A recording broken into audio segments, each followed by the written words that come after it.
Without even asking consent of Congress, he unlawfully proclaimed recognition for the Stalin regime.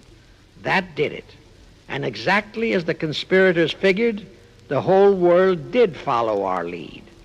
Automatically, that squelched the previously growing resistance movement of the Russian people. That automatically launched the greatest menace the civilized world has ever known. The rest is too well known to need repeating. We know how Roosevelt and his traitorous State Department kept building up the communist menace right here in our own country, and thus throughout the world. We know how he perpetrated that Pearl Harbor atrocity for his excuse to hurl us into World War II. We know all about his secret meetings with Stalin at Yalta and how he, with Eisenhower's help, delivered the Balkans and Berlin to Moscow. And last, but by no means least, we know that 20th century Benedict Arnold not only dragged us into that new corridor, the United Nations, into one world government, but actually schemed all the arrangements to plant it within our country.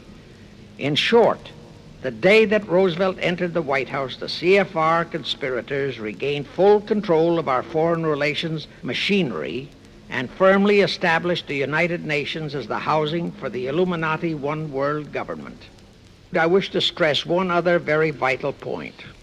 That Wilson League of Nations flop brought Schiff and his gang to the realization that control of just the Democratic Party was not enough. True, they could create a crisis during the Republican administration, as they did in 1929 with their Federal Reserve manufactured crash and depression, which would bring another Democrat stooge back into the White House.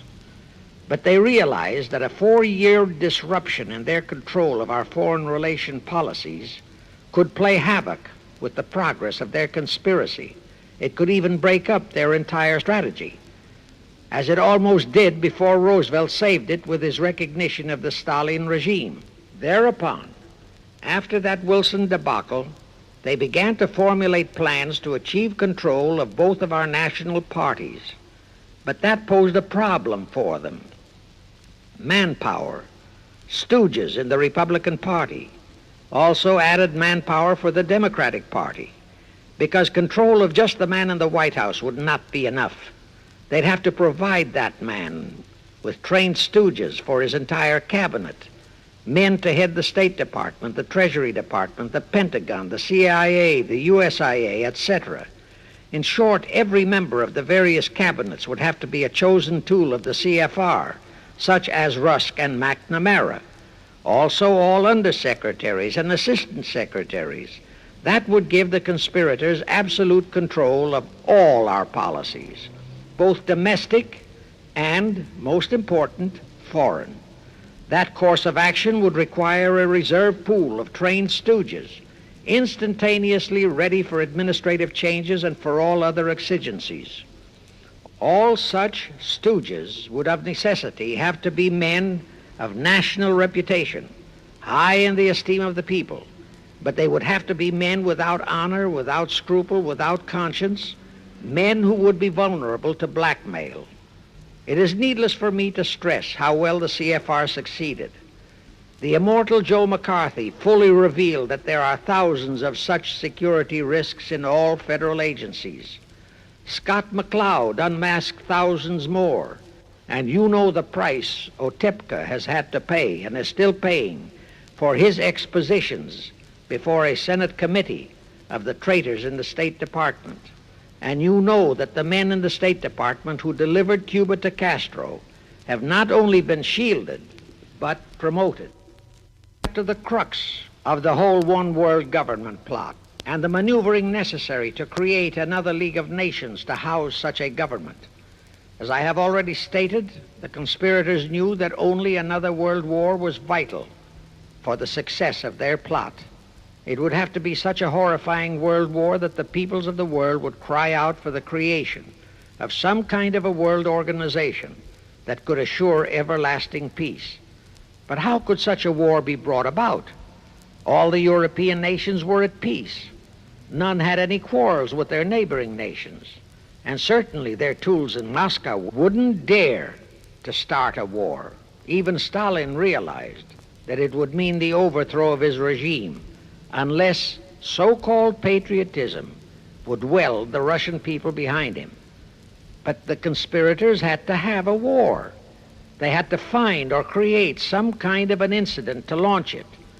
And they found it in a little inconspicuous and repulsive little man who called himself Adolf Hitler. Hitler, an impecunious Austrian house painter, had been a corporal in the German army. He made the defeat of Germany into a personal grievance. He began to rabble-rouse about it in the Munich, Germany area. He began to spout about restoring the greatness of the German Empire and the might of the German soldiery. He advocated the restoration of the old German military to be used to conquer the whole world. Strangely enough, Hitler, the little clown that he was, could deliver a rabble-rousing speech, and he did have a certain kind of magnetism. But the new authorities in Germany didn't want any more wars, and they promptly threw the obnoxious Austrian house painter into a prison cell. Aha! Here was the man, decided the conspirators, who, properly directed and financed, could be the key to another world war. So while he was in prison, they had Rudolf Hess and Goering write a book which they titled Mein Kampf and attributed the authorship to Hitler, exactly as Litvinov wrote Mission to Moscow and attributed the authorship to Joseph Davies, then our ambassador to Russia and a stooge of the CFR. In Mein Kampf, Hitler, the pseudo-author, outlined his grievances and how he would restore the German people to their former greatness. The conspirators then arranged for a wide circulation of the book among the German people in order to arouse a fanatical following for him. On his release from prison, also arranged by the conspirators, they began to groom him and finance him to travel to other parts of Germany to deliver his rabble-rousing speeches. Soon he gathered a growing following among other veterans of the war, and that soon spread to the masses, who began to see in him a savior for their beloved Germany. Then came his leadership of what he called his Brown Shirt Army and the March on Berlin. That required a great deal of financing, but the Rothschilds, the Warburgs, and others of the conspirators provided all the money he needed. Gradually, Hitler became the idol of the German people, and then they overthrew the von Hindenburg government, and Hitler became the new Führer. But that still was no reason for a war.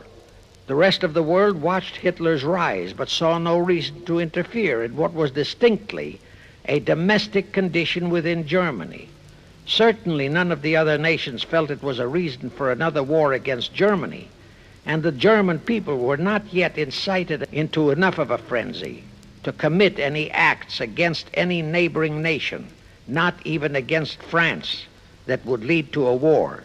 The conspirators realized they would have to create such a frenzy that would cause the German people to throw caution to the winds and at the same time horrify the whole world. And incidentally, Mein Kampf was actually a follow-up of Karl Marx's book, A World Without Jews. The conspirators suddenly remembered how the Schiff-Rothschild gang had engineered the pogroms in Russia, which slaughtered many, many thousands of Jews and created a worldwide hatred for Russia. And they decided to use that same unconscionable trick to inflame the new Hitler-led German people into a murderous hatred of the Jews. Now, it is true that the German people never had any particular affection for the Jews, but neither did they have an ingrained hatred for them. Such a hatred would have to be manufactured, so Hitler was used to create it. This idea more than appealed to Hitler. He saw in it the grisly gimmick to make him the God-man of the German people.